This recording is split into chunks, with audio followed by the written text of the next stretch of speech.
Right. So Yeah. regardless, so they're owned by another company. We don't know what ties to other automotive manufacturers they have. I mean, what if they take the Urus, slap McLaren fixings on it, and call it done? You know what I mean? Like that may be what happens. Hey, everybody. Welcome back to Two Car Guys, and welcome back to a news update about McLaren. Let's talk about it, man. So listen, don't let your eyes deceive you. We are not talking about McLaren F1 today.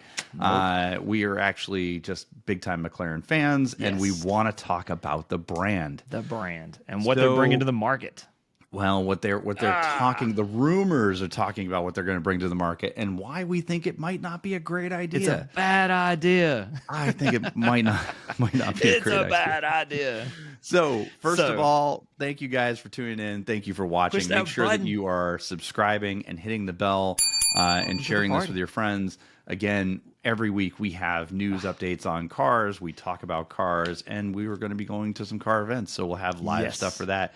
We also have a build series going on right now with both of our cars and maybe even some more of our cars, where we're going to be adding and modifying and changing the cars. So yes, make sure you're tuning in for that. Car people doing car stuff. We want you to join us in this great adventure. So, McLaren, one of our favorite brands. I think both of us agree that McLaren makes a really, really cool sports car. They make some of the greatest hypercars.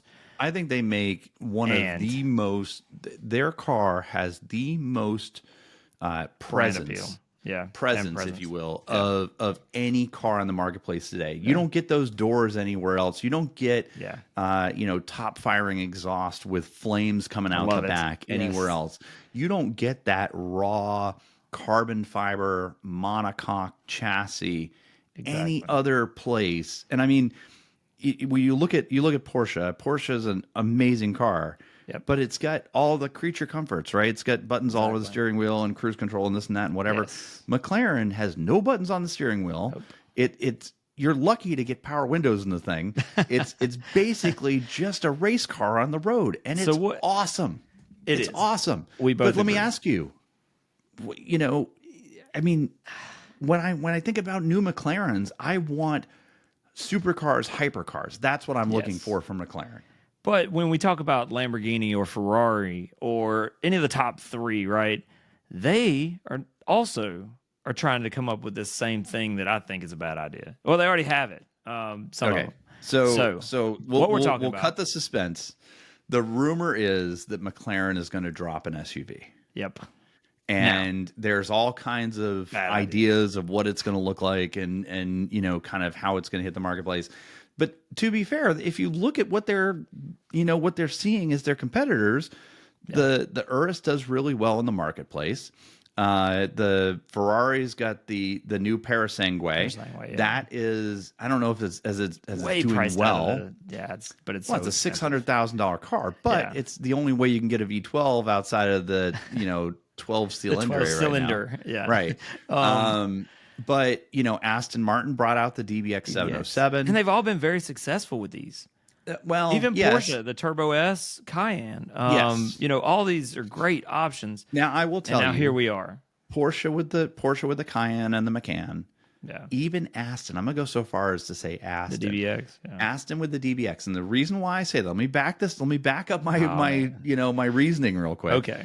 Is because Aston to me is a luxury brand, and it's not like a hypercar, supercar brand, right? They're becoming more of a luxury, like just brand in general. But yes, they have some cars that compete with the new Vantage. Yeah, they're trying to go head to head with the 911. Exactly. Right? Yeah. The new Vanquish, I've driven it. Yeah. I will tell everybody listening, it is the most exciting car I've ever been in my life. Man. It sounds amazing. It looks amazing. It almost, it might have a futuristic boost mode where it takes you to another dimension. It feels so fast. Very cool. But it's overall it's a luxury supercar experience. Sports car brand, right? Yeah. I think that they can get away with a DBX in that brand. Right. A lot like Maserati can get away with the Levante in that brand. Yeah, exactly. Right. But we're talking about these people right here that made that. You know what I mean? I don't you made think that. I don't think what? you can do that. Come on, I man. don't think you can do that. And I say that because you are a supercar brand with hypercars dropping on a regular. That car behind you is a hypercar, right? Exactly. The P1 set the standard as one of the holy trinity for hypercars. So let's lay out what we think it would be if McLaren brought out this SUV. What do we think it'll be? Would it have crazy doors? Would it be the hypercar SUV? You couldn't have crazy. That's you question, could have crazy right? doors. I don't know if anybody remembers, but I mean, look at the Model X. It's got the gull wing craziness and all that. They did an EV version of the McLaren SUV. Did you ever see that? No, I never saw that. It was this weird, like, futuristic looking thing. It's got like little hypercar doors. So you think it might be electric? Because that's another no for me. I hope Absolutely not. Hybrid probably in this world. I would think so. I mean, here's the real truth. Is if you're McLaren and you build an electric SUV, call it. I mean, look at it. Really worked out well for Lotus when they did it. Oh, it worked out. They phenomenal stepped right for into Lotus. where how many of those Electros did they sell? It did not work out well for them. I don't think they sold any. Terrible car. I don't know that I've ever seen one on the street except for the one that was a demo car that was sold to Atlanta Autos at a dealership, and it never left that dealership. No, it's not a great car. I don't like the styling of it. I think it looks soft. I think you're coming from a historical sports car brand, exactly, and you're saying, hey, I've raced in Formula One. I've raced in all the European series. Yes. I'm a sports car brand. Here's an electric SUV. So here's what I think. Crap down. Here's what I think it's going to be, and it's probably going to be some kind of hybrid assist, whatever. And they're probably going to bring it out because most brands that have brought out an SUV historically, that SUV has saved that company. And right now, I believe McLaren's in a bit of financial turmoil. They're about $1 billion in the hole right now. Yeah, they did. They just got bought. So I mean, somebody's looking for leverage. I think somebody's looking for, hey, let's pump out an SUV. Let's get this going. It'll save the brand. I can't. I'm out. No. I'm with you though. I agree. I think it's going to be a bad idea. Down. Let me just walk out the door. Horrible for them. This is so I don't think it's good, and I hope I eat my words. I hope it comes out really cool. And I don't. We both like it, but I don't. Here's the thing: even if it comes out and it's a beautiful car and it's great and this and that, whatever, even if it matches, even if it's all of that, right? Look, it takes away from the brand as a whole. 100%. Here's the thing: is I know somebody specifically who watches this episode or who watches our episodes rather, and who to this day tells me, oh, I wish that Aston never made the DBX. And I'm over here going, but it's such a cool car. Yeah. I feel the way she does about the McLaren. Right. I feel like adding an SUV to their portfolio is going to tarnish the brand. Okay. So you think it'll take away from it. So I do. Think about the Lamborghini Urus, though. It didn't really hurt Lamborghini. I mean, people I'm not a Urus fan. But they're selling Revueltos like crazy because of the Urus. But well, I don't think they're selling Revueltos because of Urus, but I mean, someone's got to front the money for the fun cars. I get it. I think that's how they're doing it. I am not a Urus fan. I will go down swinging. I would rather have an RSQ8. Audi RSQ8, or something like that. Same thing. I'd rather just have the SQ8. Has the same V8 and half the money. And do a tune on it. And do a tune on it. Done. They ain't got the big brakes. I don't need all that. But I mean, you could do an RSQ8. Yes. Anyways. We're getting off subject. Let's focus. No, but you could do an RSQ8 and have all the things on it and be better off. And see, the thing is, I don't like the Urus for so many reasons. I don't like it because I think it takes away from it being a supercar brand, right? Right. I also don't like it because it's a overpriced RSQ8. And I if you're listening to this, you want to take a shot at me, fine. I think posers drive that car. I don't. It's a poser car. I don't. I feel like it's, for me, I would have a Urus as my wife's SUV if I had a Lamborghini in the driveway as well. And then I get to enjoy it, and we have this, cool collection of Lambos. Why don't you go downstairs and get Jessica and see if you've got a Lamborghini. If you're buying her Lamborghini, she also doesn't want a Huracan. Well, Dude, this is the thing. I'm gonna buy my wife. I'm gonna buy my wife the SUV. Come on, man. But she doesn't want that crap. You're not wrong. But what I will say is I have made a rule because the first Porsche that came to my driveway was not a car. It was the SUV. And now my rule is my first Lambo will not be an SUV. And I hope I don't eat those words. All right. I hope you don't either, because I don't support you getting an Urus either. Well, but knowing you're going to find one on like Copart that had the whole front end missing and somebody's replaced it. I'm not that guy. Really? Now I buy one that's heavily depreciated, absolutely. But I try to not buy the rebuilt stuff if I can avoid it. Try to not buy it. But you're going to call me and be like, hey, listen, I found this really good deal on Facebook Marketplace. Yeah, well. Yeah. Anyways, the doors were taken off because he wanted it to look like a Jeep. So I'm going to fix it. It's going to be great. It's going to be perfect. It's going to be wonderful. I just cannot get behind these supercar brands doing SUVs. And I don't like the Parasangue at all. I don't either. I've seen it in person and thought it's just oddly shaped to me. It's oddly shaped because they put a V12 in the front of it. And it's that much money. God almighty. $600,000, dude. Like, I don't for a decently equipped one, it's $600,000. I'm not impressed. They did I do like the sound of it. Haptic feedback buttons. And like you make a turn, but you make a turn in this SUV, right? And you bump a button and turn the volume all the way up on your radio by accident. Because you got these little touchscreen haptic feedback buttons on everything. I'll say that's one thing I don't like about it. Even the like entry level Ferraris is now they've gotten into all that, and I don't like that. Like, I don't like the fact that we got away from the push button, that big red start button. Just hammer on the that steering wheel. It was such a cool thing. Let's go, man. Yeah, that was cool. I'll tell you this. You know who has a start button that's better than anybody? Who? Lamborghini. Yeah. You get in the Aventador and you flip the rocker up and you press the button. Yeah, it's like being in a jet fighter. Dude, everything about I'll say this, everything about the Revuelto, I feel like they check the blocks. It's like, what's the next supercar need to be? And they did it. That car checks all the blocks for me. But, you look at some other brands and it's like, why do they do that? Like, why did they get away from this and do that? I don't know, man. Yeah. But either way. On the heels of you having a manual transmission supercar at Lotus, and they said, listen, it's $100,000 manual transmission car. Yeah. You're going to be able to see the linkage as you're shifting. I think it's going to look a lot like an Artura. And it's going to drive a lot like that. And it's going to drive amazing. And we're going to give you an AMG engine option, or we're going to give you a supercharged Toyota option. Yep. Awesome. This is all good. And then what do you do?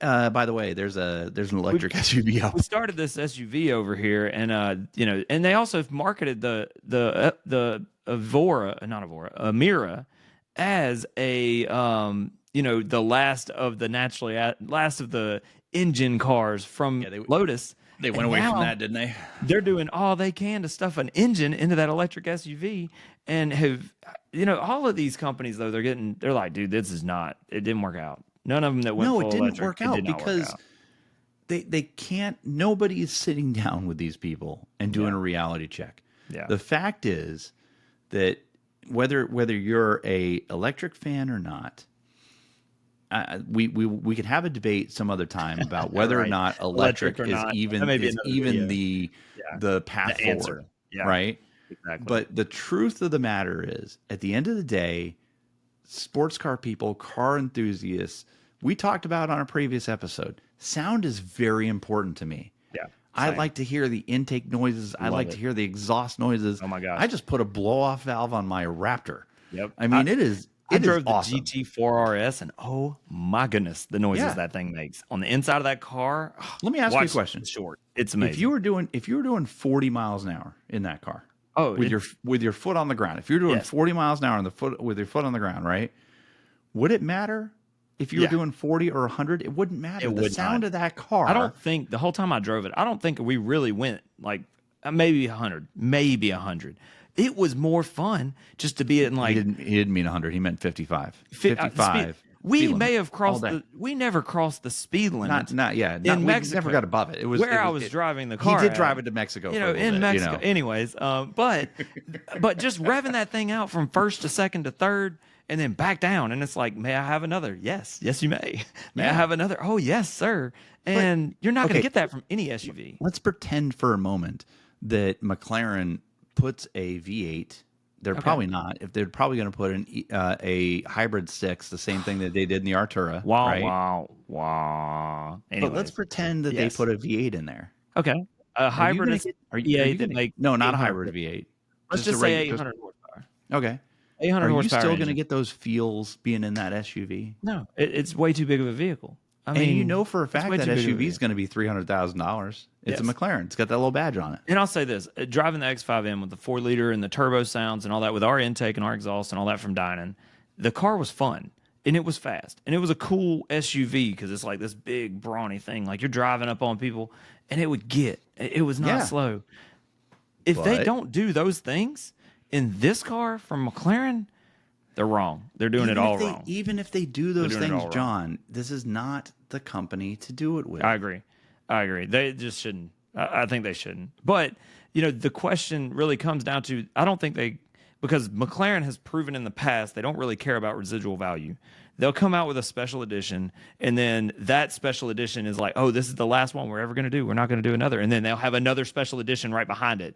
They did and it's like they were doing so many special editions that it was kind of like Corvette in an aspect like that. You know what I mean? Whoa, to an extent. Enough. To an extent. Enough of that to nonsense. To an extent. Let me stick up for the McLaren people listening to this. But I'm just saying they don't really care about the residual value of that, that supercar thing. And I'm worried that that's the direction they're going to go with this SUV. They're going to bring it out. They're going to really hurt the market. Maybe it doesn't affect car values because I don't think that's going to be a thing. But what does it matter? You know what, though? It could affect car values because if people see that as being the direction of McLaren, if people see that as being the new norm for McLaren, I think it's a huge mistake. But you look at it like that for the DBX and you look at it for the Urus and all that stuff, it didn't really hurt sales for their cars. If anything, it probably increased them. And, they were able to sell another top tier product to their people. And, maybe, just maybe, it's a good thing. But I don't think so. I think it's a bad idea. But what do we know? We're just some YouTubers that talk about cars. I don't know, man. I mean, right? the only logical explanation I have for somebody getting an Urus is that they want like if you were a Ford guy or a Jeep guy or what I'm saying is if you were a brand guy, and you wanted your Lamborghini Aventador to sit next to your Lamborghini SUV because you've got kids and in a family, then okay, and Lamborghini guy or girl doesn't matter. Yeah, it doesn't. If you wanted a Lamborghini SUV to sit next to your, it's just about status at that point. Absolutely, I don't disagree, but I think is it just about status with the McLaren? Probably. Do I want the McLaren SUV sitting next to my McLaren, car sitting next to my McLaren hypercar? Yeah. No. Yes, you do. I mean, honestly, yeah. It's for instance, like if we were to have the GT4 RS parked next to her Porsche SUV, I'd be happy about that. I think that's kind of neat, But at the same time, you're right. It's mostly about flex. But it's not the same. Yes. It's not the same. It doesn't have to be the same. It's two different experiences. No. My point is, it's not the same. Like I can understand having a Porsche. Porsche is a sports car brand. And they are a very exciting, and they have an amazing following, and they're a great car. And you just experience a GT4 RS. It's a visceral experience. They're a sports car company. They have SUVs. They are SUVs a complete, are great, but no, they're a complete brand, right? Yeah. They've got SUVs, they've got cars, they've got estate cars. And then they have sports cars mixed in. Yeah, right? But also they've got the GT3, the GT3 RS, the Cayman, the Cayman wonderful RS, all that stuff. What I'm saying is they're a complete brand. And most sports car or car companies want their car to drive as good as the GT3, right? Yeah, I mean, don't get me wrong. No, That's I a completely pinnacle agree. car. And I think SUV It is the wise, benchmark standard. it's right? the benchmark standard. So I think But SUV here's the wise, thing. they need to compete in that space. And I think that's what McLaren's trying to do. I But they're think McLaren is on a different level than Porsche by a long shot. I think that McLaren is a supercar brand. McLaren's a supercar brand. McLaren Correct. is it's a more exclusive brand. I say exclusive. I don't want anybody to think anybody out there who's got a GT3 RS or a GT4 RS or a it is a very exclusive club to be in. Yes. But the truth of the matter is McLaren doesn't produce near as many of their cars. A GT3 RS, for instance, the 675 LT, right? There was 500 coupes and 500 convertibles. Right. You're talking 1,000 cars worldwide. Correct. Period of a 675, right? There's probably 1,000 GT3s in the Southeast. But there's no telling what car they come out with as well. So I mean, that's the other thing. So the SUV I feel like is going to bring a different clientele maybe, and maybe that clientele wants a cheaper McLaren, and then that becomes the Ghibli of the McLaren, and then it's like, all right, here we are. You can't half-ass a McLaren. I mean, you can't half-ass an SUV, right? Because if you're buying an SUV, it has to have all the things. Yeah. So the reason why the Lamborghini SUV does well is because it's not a Lamborghini SUV. Right. It's an Audi with and the Lamborghini fixings. Really isn't an Audi SUV. It's really a Volkswagen SUV. Right. And Volkswagen Atlas is a great base to build your Audi SUV on, and the Audi SUV is a great base to build your Lamborghini on. Right. Right. And you've got navigation and CarPlay and Android Auto, and you've got heads-up display, and you've got massaging front and rear seats. Right. You've got air-conditioned seats. You've got all these things. Yes. You know what McLaren has none of? They don't have buttons on the steering wheel. Right. They don't have air-conditioned seats. They don't have Apple CarPlay and Android Auto, except in the very new models. I mean, the other part too is some of the stuff is crossover. So like, the Lamborghini buttons are truly just Volkswagen buttons. Yes. But you don't get that in a McLaren. That's my point. That's the problem. That technology doesn't exist. Yeah, exactly. And they're going to make it exist. And they're going to be like the McLarens, where when it breaks, it's a big deal. That's the problem. Yeah. That's what I'm trying to tell you, is at the end of the day, you get in a McLaren today and it rattles and it creaks and it shakes and it makes noise and all these things. And you do that because you enjoy it. Yeah. You accept that because that car will do 200 and plus miles an hour. Right. It'll go 0 to 60 in 2.9 seconds, and it'll shoot flames out of the back of it. Right, exactly. And the doors go up. You put up with that in that car because of what that car can do. Right. You're not going to put up with that in an SUV. I agree. And in an SUV, you're going to need buttons on the steering wheel. Exactly. You're gonna need things like adaptive cruise and lane keeping. You're gonna need heads-up display. You're gonna need creature comforts like heated and cooled seats and stuff like that. Yeah. And the thing is, if you start doing that on the McLaren, then you're going to expect reliability out of that McLaren. Correct. You're going to expect that McLaren to be something you can drive every day. Do you know how often I have to plug in my McLaren? Every day. Every day, yeah. It's funny. I have never put a tender on the Maserati, and it starts every time, knock on wood. Knock on wood. When I bought the Aston, it didn't come with a tender. They didn't give me one. Yeah. Apparently, they were supposed to, but they didn't give me one. And I bought that in December of 21. Right. In March of 24. Right.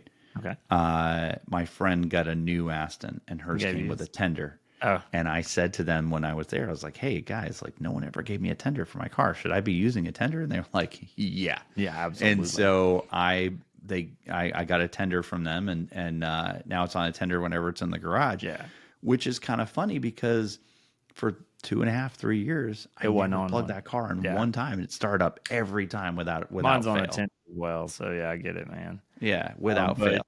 Yeah. But I mean, you cannot look at the McLaren SUV and expect that people are going to treat that the same way. Right. Your reliability, your creature comforts, your daily driving experience has to be elevated significantly.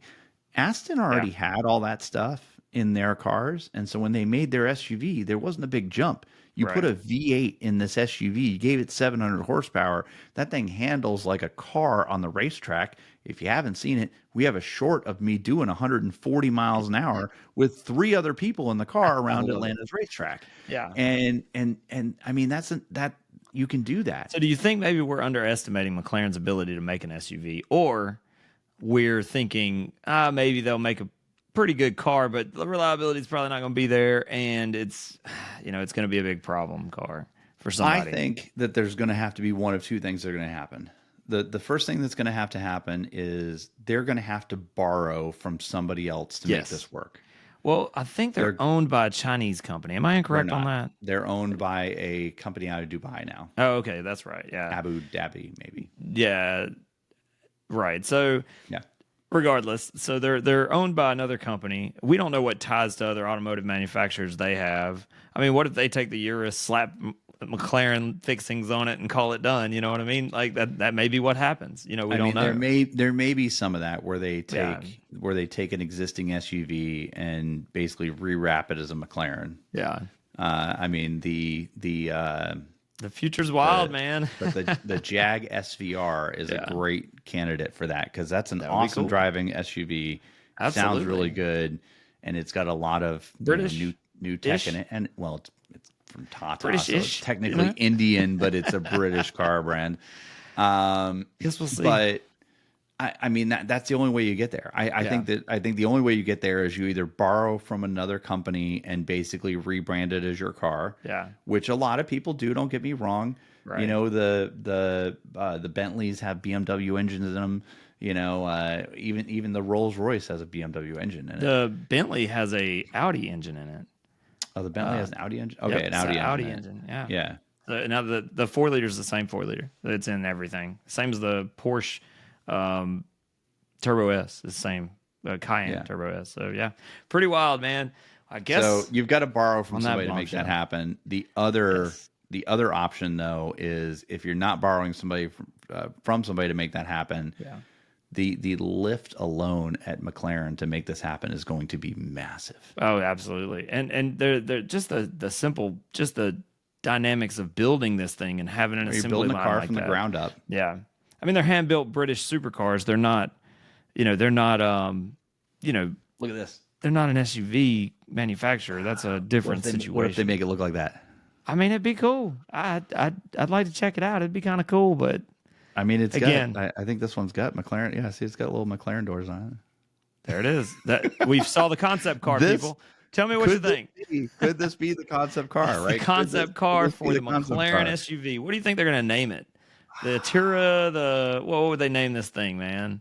I mean, so the Artura and the Senna, were really the only ones that I can think of. They weren't like the Senna, the Artura. They weren't a number. Yeah, weren't a number, right?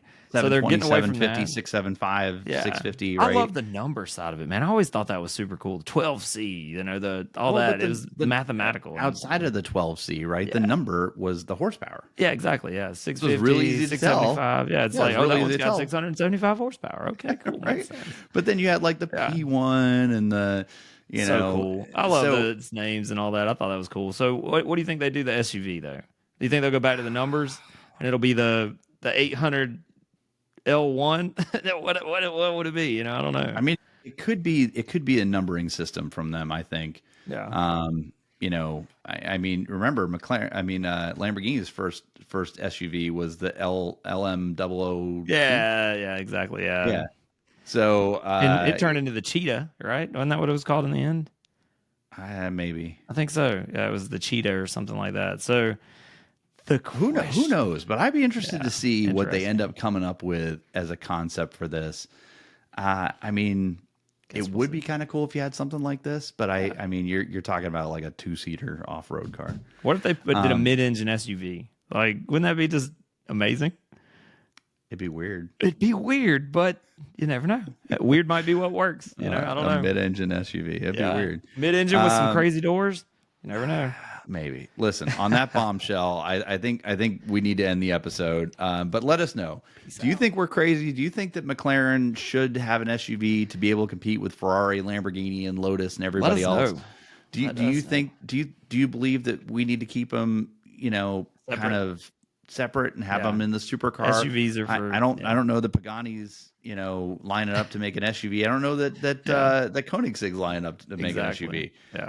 Koenigsegg did make the Gamera, which is a 4-door family car, but they left it as a car. Who knows? Yeah, I guess we'll see. But we'll see. So if you made it this far in the video, make sure that you're liking, sharing, and subscribing the video. Make sure that you're coming back for our daily shorts. We put those out quite a bit. And for those of you who just like the sound of John's voice and my voice, we also do have our stuff on Apple Music and Amazon and Spotify. I can swing sweet nothings into your ear on Apple Music if you'd like. Yes. Yeah. So let us know if there's any other content you'd like us to talk about. And on that note, see you next time. Peace. See you guys.